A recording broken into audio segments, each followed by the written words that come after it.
Hello and Assalamu alaikum.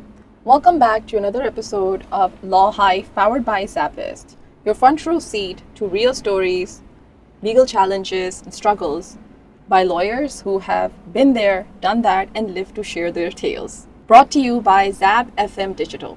My name is Zainab Effendi-Haqqi, and I'm your host today. We're joined by a proud alumnus, Abdul Raafae Soori. He has spent the first 5 years in litigating corporate, constitutional, and civil matters. And recently, Mr. Soori has joined Engro Corporation Limited, where his roles encompass corporate structuring, mergers and acquisitions, and regulatory compliances, among other core responsibilities. Welcome to the show, Raafae. Happy to be here. Well, thank you for taking some time out for us, Raafae. Well, tell me, what was the biggest lesson you learned as a litigator in the first 5 years? The biggest lesson that I learned in the first 5 years was probably nothing replaces hard work, A. And secondly, if you think you know everything, you know nothing when you come into the field. So yeah, and it's a learning curve, it's a big learning curve. And throughout the way, especially as a student here when I was in ZABIST, we learned concepts in university. And then when you go out into the practical world, you realize things work a little differently. But as long as your core concepts are strong, you're moving forward. Right. One of many things that I learned along the way. I'm sure. No, but I like your positive attitude of when you think you know something and it's actually you know nothing. I've been there and done that, right? So that's why. No, that's good. And I'm guessing that there must have been many humbling experiences for you to come to that conclusion. Definitely. For example, I think generally the law practice here in Pakistan is very different from what we learn in textbooks. Right? And when you come here, you realize that there is a district court here, there's a high court here. There are way certain things where you have to go wear a suit, you have to, be out there in the field. Right. And obviously, by the end of the day, you have to go back to your office or home and research because you have to be updated on a lot of things. So overall, yes, it is very humbling. It's not easy. I do not think being a lawyer in Pakistan, specifically in Karachi, because Karachi is like a mega hub, right? Right. And everyone's there to get their own piece.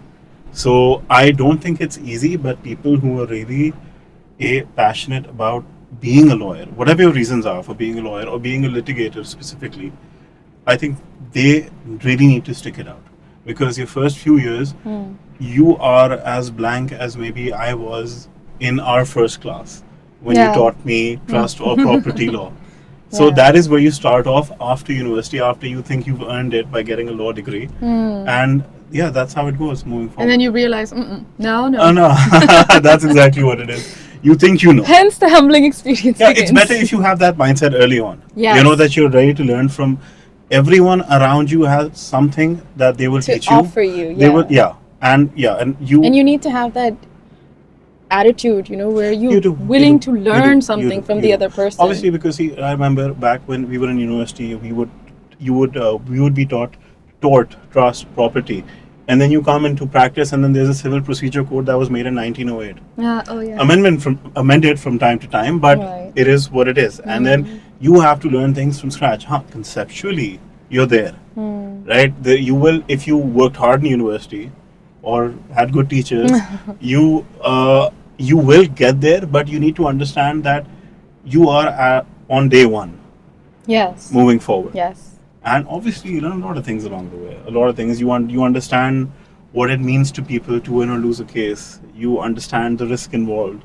You understand the satisfaction you will get, not from winning a case, from doing your best. And exactly. So as important as winning is, you can't can't win everything. Exactly. But the thing is, as long as you know you did your best. The thing is, in litigation especially, I'll single it out. The litigation is overall tough. I think it's tougher than most professions that you would get into. But work satisfaction, I believe, is on another level. If you prepare for a case, if you argue well, and obviously, you have courtrooms full of people, and then when you've done a good job, and you know that what you were trying to say, whatever your client wanted you to the best of your abilities to put across, and you have put it across and you have put a dent on the notebook of the judge in front of you, then I think that is one of the most satisfying feelings. For a litigator. I mean, if you win, that's icing on the top, Exactly. but it is great. overall. Then why the switch? I wanted to learn how it is on the other side as well. And see, in litigation, I spent 5 years. So from day one, I was in courtrooms, whether it is district court, high court, assisting in the Supreme Court, if whether it's in labor court, you have anti-corruption courts here. I've been there as well. I've been to banking courts as well, argued cases there, and then you have NIRC, which is the National Industrial Relations Commission.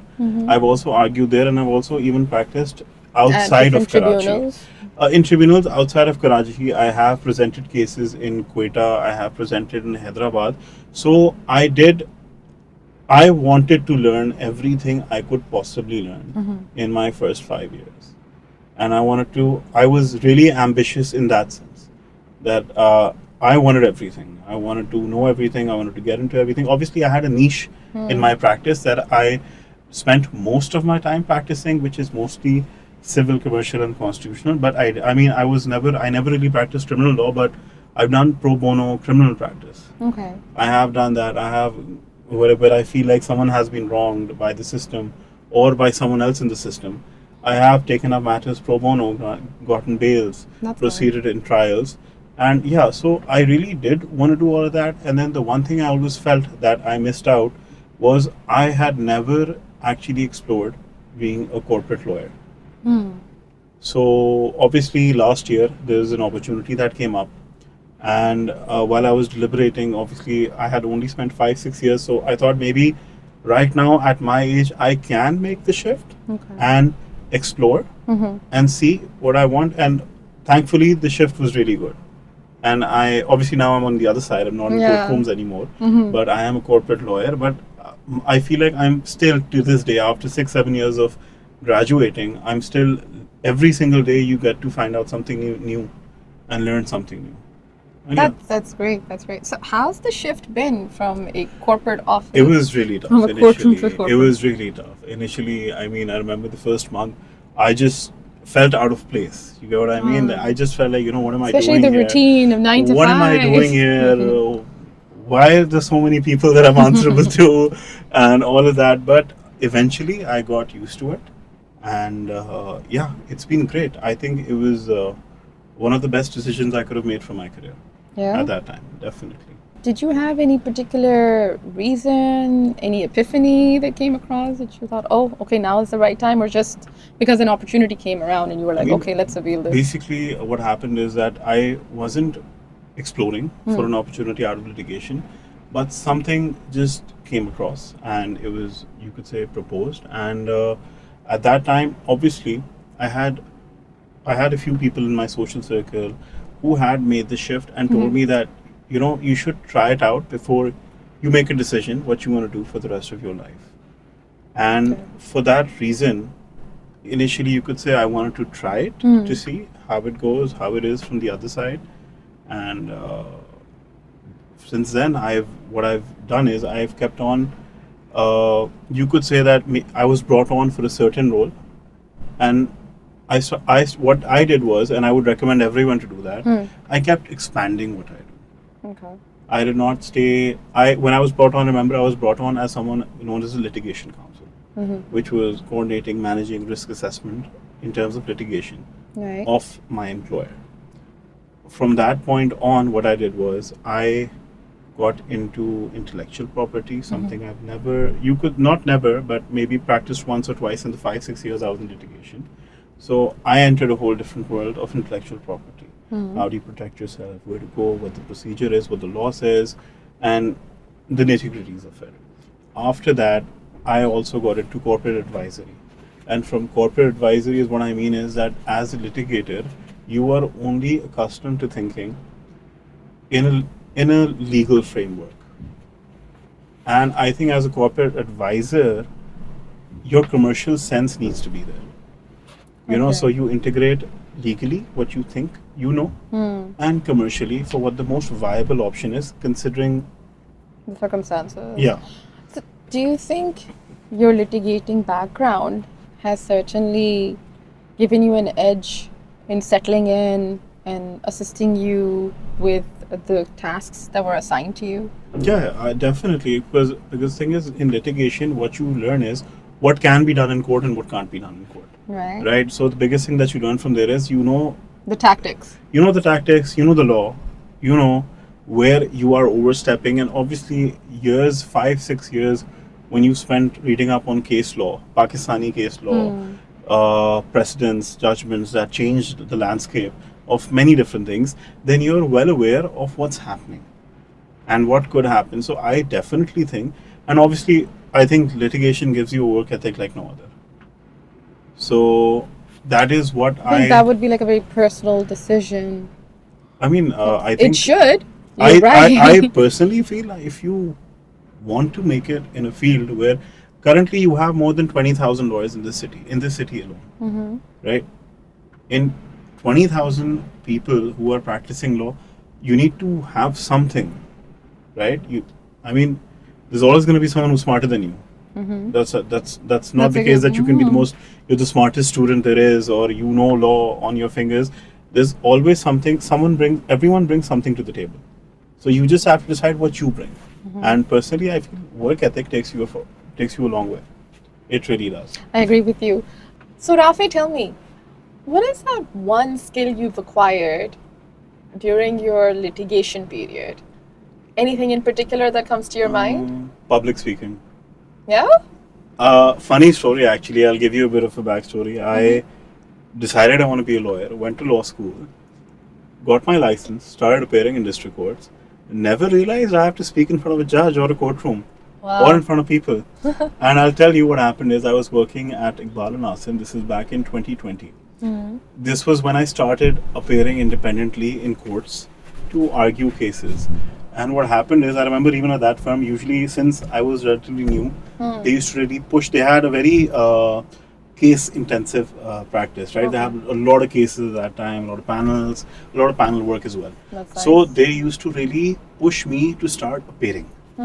And unfortunately, the shuru ke cases my colleagues at that time handed to me were the ones जिसमें the judge already hated who we were or was annoyed at something. So I still remember in 2020, this was also a district judge East at that time. There was a case. It was I stood up in court and realized that इस case में शायद we've been taking adjournments or something since 2 days because the witness could not come for X, Y, or Z reason. And they made me stand up to take another adjournment, right? So I'm standing in court, and when I walk over to the podium, I realize that my legs are shaking. And then I'm standing there, and I'm just looking at him, and then I'm trying to convince him to give me a date. another date. And we promise, I think I said something along those lines, that we promise on the next date, we will get the witness in court and he will appear for evidence. And while speaking, I realized I'm choking as well, and I'm not that clear, and I'm just so scared of making a fool out of myself in court. And at that point, I realized that as a kid, I remember I was part of a school play. I dropped a mic on my head during it. I think I had 2 lines, and I think as soon as it started, I dropped a mic on my head. How? And the mic was attached to the ceiling, okay. and basically I just had to say I think a line or 2 lines. It's like this is back in like 4th, 5th grade, and the mic dropped, and I remembered all the kids. Obviously, everyone, like we were kids at that time, and everyone laughed. And maybe at that time I didn't realize, but The memory stayed with yeah, you. and I never really pushed myself into public speaking from then till I graduated, till I became a lawyer. And that's when it hit me that, I should have really thought this through. If I want to be a litigator, I mean, this is something. So I was just there and I'm like, what do I do? Public speaking is one of the things that every litigator skill needs. you need, yeah. You need to be a litigator or else don't be a litigator. Yes. So I said, okay, let's see. So every day I would eventually, like every day I was appearing in at least one case. And then I remember my voice would start coming out a bit more. My legs would be a little less shaky. I wouldn't feel like my heart is dropping to my stomach every time. And this was something that I think it took at least a month. To to get of used to this. appearing daily, Right. right, in front of a judge, that you got used to. But basically, A, obviously, I needed to face my fear. B, I really had to push through. And I feel that was something which was, you could say, a weakness or a gray area that I had. And I'm sure everyone has it. Like, everyone Yeah. has something. So I think litigation really taught me, A, public speaking. It taught me that I have to do this. You have to push Right. through. So yeah, that was that. It was tough. Amazing. That 1 month was really tough, if you ask me. Amazing story. I'm so glad you shared Yeah. it. Could you share any experience where you realize work ethic has to be a part of Raafae Soori? See, I am technically, yes, I am a first generation lawyer, in the sense that both my parents are not from the field. Okay. However, I have a lot of people in my family who are lawyers. So growing up, I thought it was easy because I only saw Your extended family then? yeah. Basically, I saw the luxuries of being a lawyer or a litigator.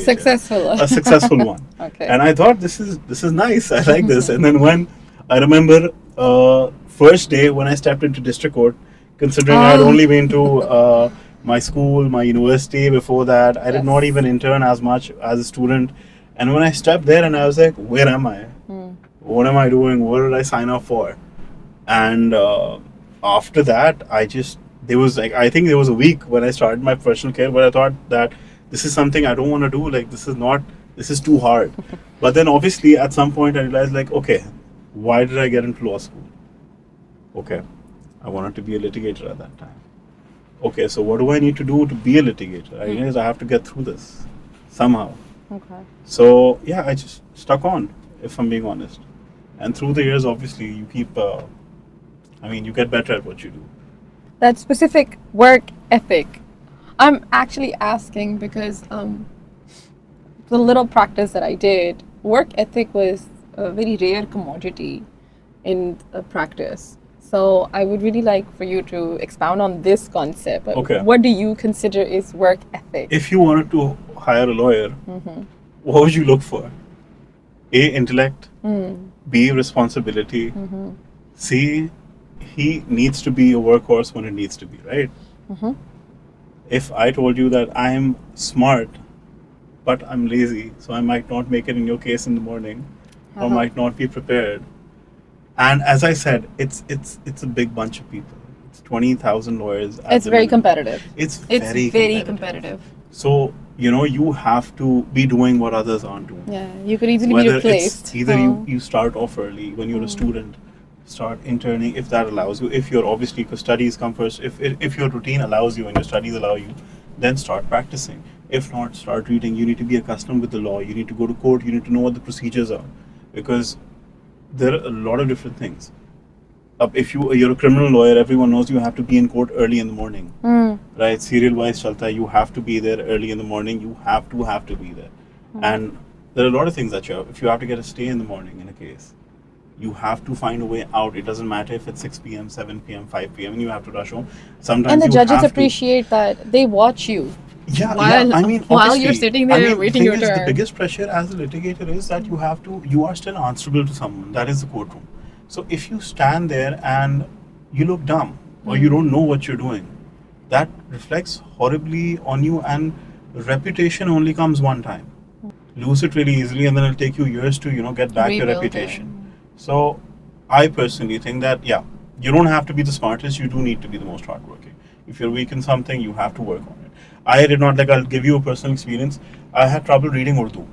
Achha. Right, so I had especially legal Urdu. Thing is, I had Urdu was in O levels. So in my practice, I think this was my second or third year in practice, I took up a pro bono bail case.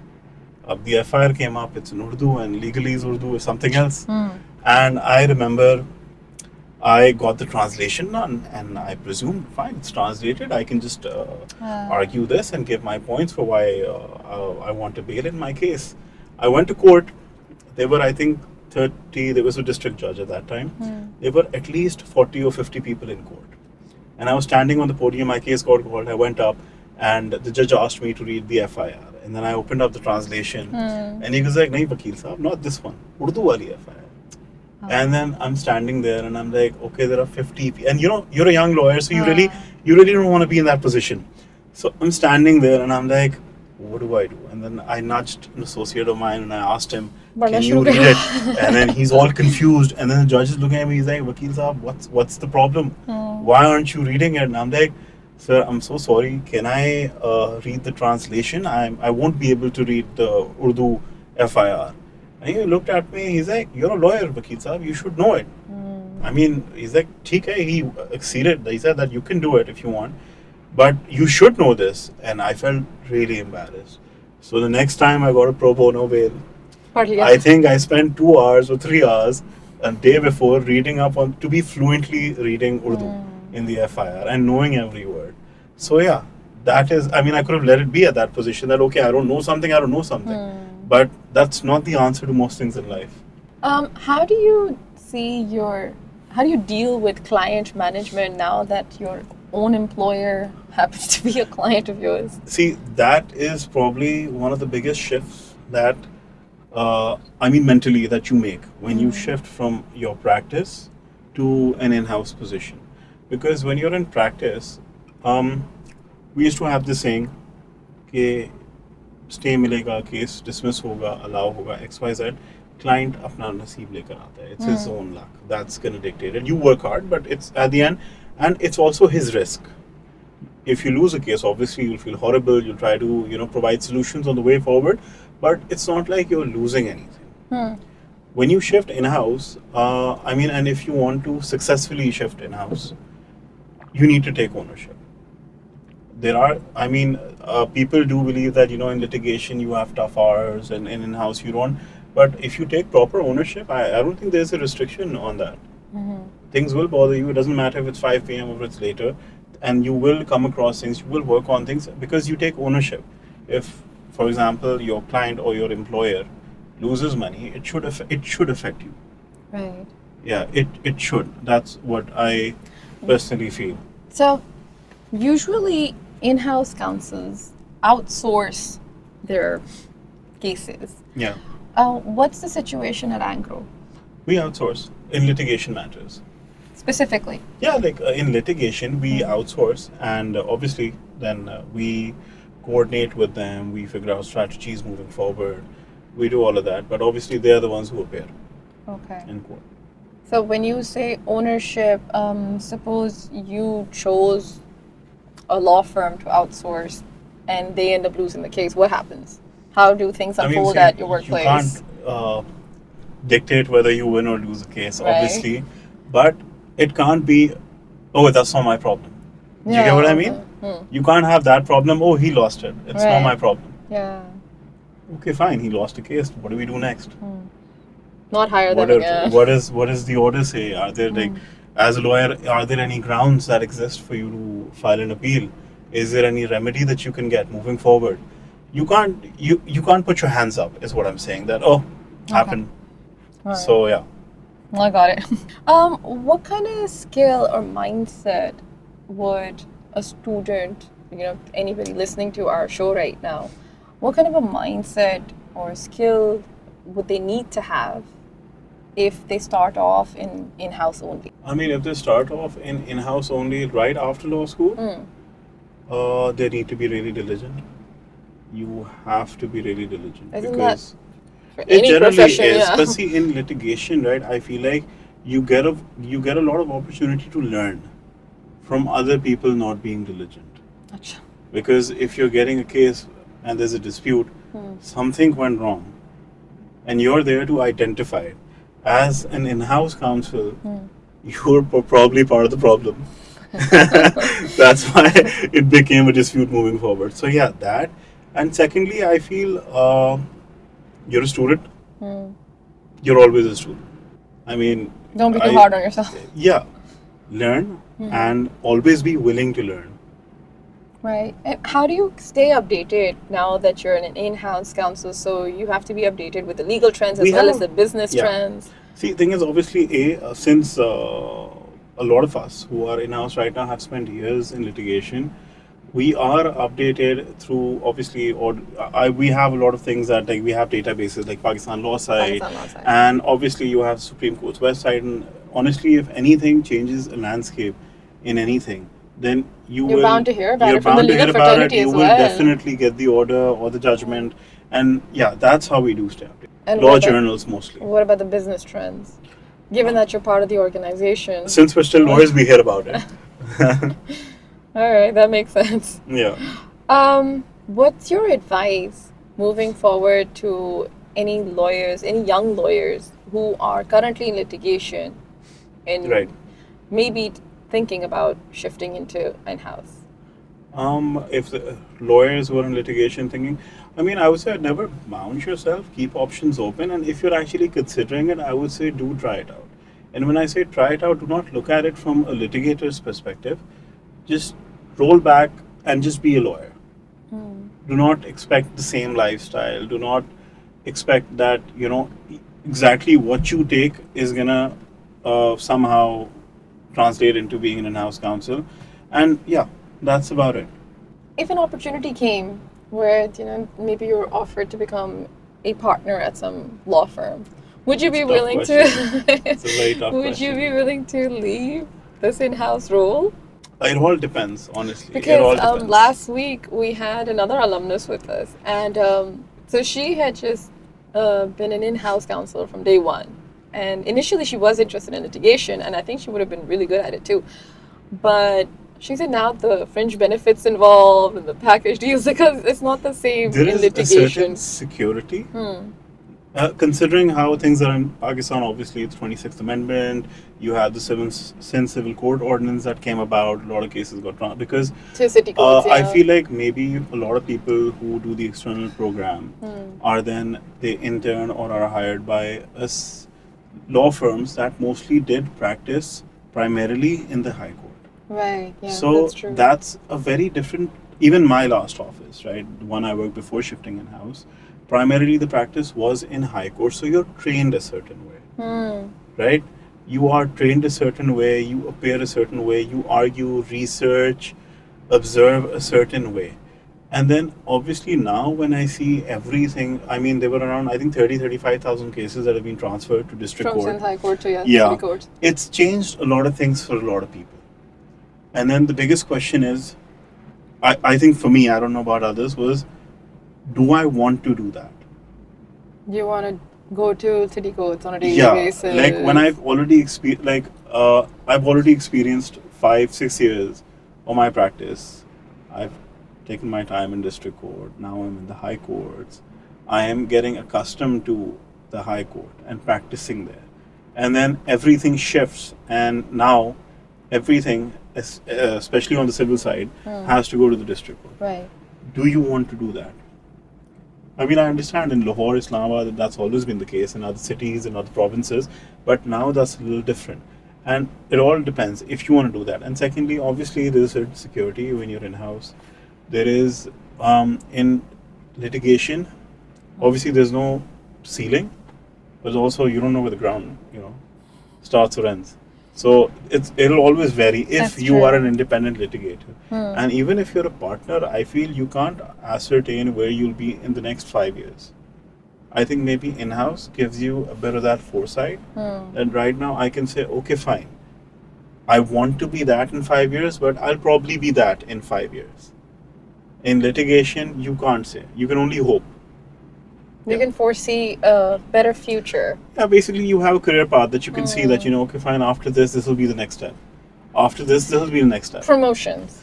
Yeah, or if you're Or shifting somewhere other, else, job or opportunities. any other opportunity, you still know. Who knows, the law might change again and it'll say district court के अलावा कहीं और भी cases जाएंगे. Then what do? You get it? So one has to remain very flexible Yeah. in litigation. You have to. Extremely you have to be. flexible. You have to be. And again, given that the huge number of litigators around, Yeah, it's competitive. it's very Everything competitive. is competitive because I feel like you have so many law students coming in every year. You have so many people who are doing their bachelors and then they are coming into the field. And in Pakistan, I feel practically things are very different. So even when I was a student, there was certain expectation that, oh, we're gonna, I loved public law, so I thought I'm gonna do that, something around that, and then I saw land matters, and then when you go to court, you realize Pakistani law is completely it's different. something. I mean, I still don't think that there's a concept of easements here. Oh, no, wait. In tort law, yeah, they mentioned Yeah. it. And even that is from 1910. Yeah, another Yeah. very, very old Yeah, statute. exactly. So that's the thing. And when you come here, I mean, for example, I like studying property law. You open up the documents here, everything's in Urdu Completely different. or yeah. probably something else. And then kya kehte hain, you haven't really. That's not something that you were inclined to as a student. So things are very different. But I would say one should explore both options. And then decide for Yeah, themselves. you need to know what's on the other side. And that's a wrap for another episode at Law Hive. Huge thanks to Raafae for keeping it very real and unfiltered stories, the shift from litigation to in-house. And thank you for listening to Law Hive. If you like this episode, catch us again for another episode next week. Take care.